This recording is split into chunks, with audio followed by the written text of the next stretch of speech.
ឆ្លាមចំនួនទី3តែឈ្មោះត្រឹមទី2អូខេអ្នកទាំងអស់គ្នានេះគឺជា smartphone សម្រាប់កំសាន្ត game តែសមត្ថភាពរបស់វាលើសពី smartphone game វាគឺប្លែកខ្ជាប់ធូររបស់ក្រុមហ៊ុន Xiaomi ដែលទើបតែមកដល់ដៃរបស់ខ្ញុំទេស្វាគមន៍ជាថ្មីម្ដងទៀតមកកាន់ Cambo Report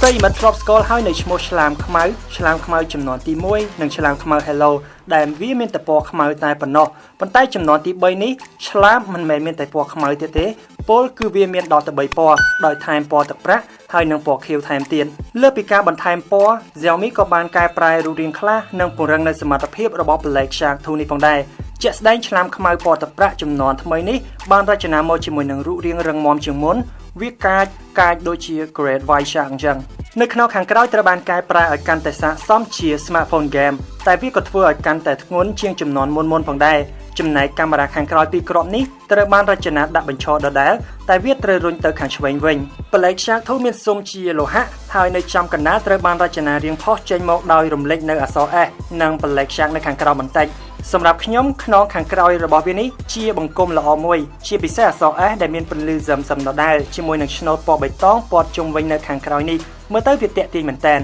នៅផ្នែកខាងមុខវាបំពាក់អេក្រង់លាតនៅក្នុងខ្នាត 19.5 ដោយ 9 សល់ថ្ងាសនឹងចង្ការបន្តិចជាមួយនឹងអេក្រង់នេះគឺវាអាចបង្ហាញត្រឹមកម្រិត Full HD តែប៉ុណ្ណោះហើយវាក៏មិនមាន support ជាមួយនឹងមុខងារ HDR អ្វីដែរតែយ៉ាងណាកញ្ចក់បង្ហាញ AMOLED នេះបានជួយឲ្យអេក្រង់អាចបង្ហាញពណ៌បានដិតស្រស់មានភាពត្រឹមត្រូវល្អពិសេសរុនបំពងសំឡេងលើក្រោមនេះពិតជាល្អសម្រាប់អ្នកចូលចិត្តមើលវីដេអូនិងលេងហ្គេមវាស្រែកបានខ្លាំងល្មមតែកម្រិតបាសវិញគឺរៀងនៅស្ទើរបន្តិច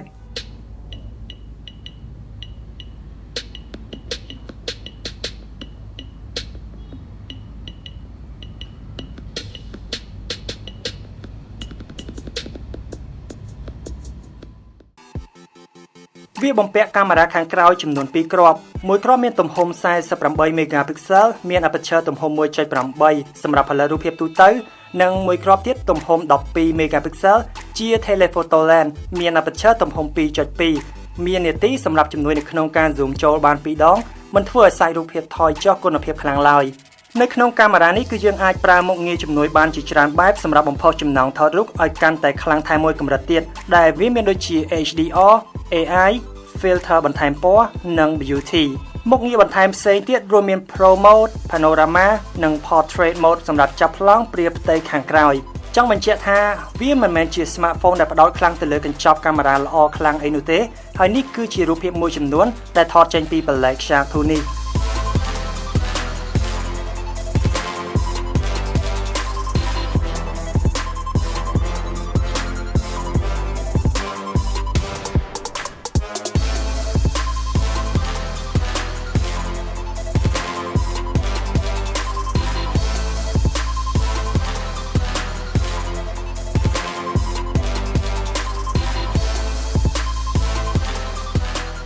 ទៅលើការថតវីដេអូគឺវាអាចថតបានដល់កម្រិត 4K នៅក្នុងល្បឿន30 frame ក្នុង1វិនាទី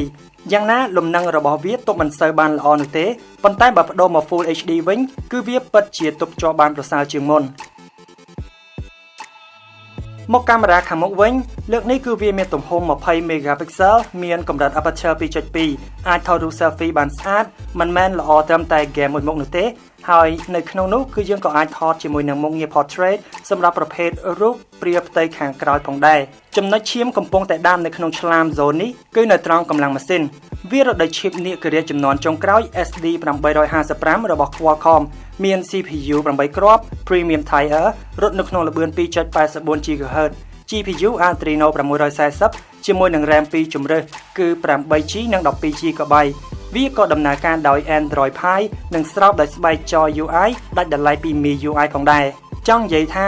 វាមិនមែនជាបញ្ហានោះទេនៅក្នុងការប្រើប្រាស់ទូទៅហើយរត់តែមិនអីទៀតចំពោះការលេងហ្គេមក្រាហ្វិកធំដូចជា PUBG Mobile វាអាចកំណត់យកកម្រិតខ្ពស់បំផុតបាន Rule of Survival ក៏ដូចគ្នាហើយនឹង PES គឺសុទ្ធតែអាចអូសបានក្នុងកម្រិតខ្ពស់ចំណែករឿងកម្ដៅក៏មិនមែនជាបញ្ហានោះដែរព្រោះថាប្រព័ន្ធបន្សាបកំហឹងរបស់វាធ្វើការបានល្អលេងហ្គេមដំបូងកម្ដៅឡើងលឿនតែបន្តមកកម្ដៅនឹងឈប់ឡើងតែម្ដងបើទោះបីជាអ្នកលេងរហូតតាំងពីថ្មពេញរហូតដល់អស់ថ្មក៏ដោយ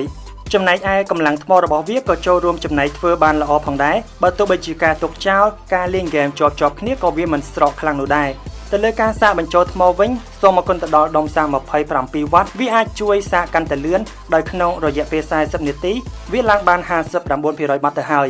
អំពីប្រព័ន្ធសុវត្ថិភាពប្លែកខ្យាងធូនេះអាច scan ម្រាមដៃបាននៅលើអេក្រង់បានលឿនល្អនិងអាច scan បានដោយមិនចាំបាច់បើកអេក្រង់ក៏បានដែរហើយនឹងមុខងារ scan មុខមួយទៀតក៏ត្រូវបានភ្ជាប់មកជាមួយដែរវាលឿននៅតែលឿនដូចចំនួនមុនអញ្ចឹងសរុបសេចក្តីមកប្លែកខ្យាងធូនេះមានចំណុចកែប្រែកាន់តែប្រសើរច្រើនពីឆ្លាមខ្មៅចាស់វាកាន់តែធ្វើឲ្យខ្លួនវាคล้ายជាម៉ាស៊ីនហ្គេមចល័តដែលក្រុមហ៊ុនផ្សេងទៀតពិបាកនឹងហែលតាមជាពិសេសទៅលើតម្លៃតែម្ដងវាផ្ដល់ជម្រើសល្អទាំងសាច់ដុំធំកម្លាំងថ្មធំនិងសារបានលឿនអេក្រង់ធំលាតច្បាស់ជាពិសេសកញ្ចប់កាមេរ៉ានេះក៏ទទួលបានការកែប្រែកាន់តែប្រសើរថែមទៀតផងសម្រាប់តម្លៃខ្លួនរបស់វានៅពេលនេះគឺខ្ទង់$680សម្រាប់ model RAM 8G ជាមួយនឹងទំហំផ្ទុក 128GB ដូចនេះប្រសិនបើអ្នកទាំងអស់គ្នាមានចំណាប់អារម្មណ៍អាចស្វែងរកនិងជាវបាននៅតាមបណ្ដាហាងនានាបានអរគុណសម្រាប់ការតាមដានទស្សនាវីដេអូមួយនេះចាំជួបគ្នានៅវីដេអូក្រោយៗជាបន្តទៀតជោគជ័យពីមុខជំនួញជាអ្វីដែលខ្ញុំទទួលបានហើយខ្ញុំកាន់តែទទួលវាបន្ថែមទៀតសម្រាប់ការរស់នៅរបស់គ្រួសារខ្ញុំដែលកាន់តែជោគជ័យ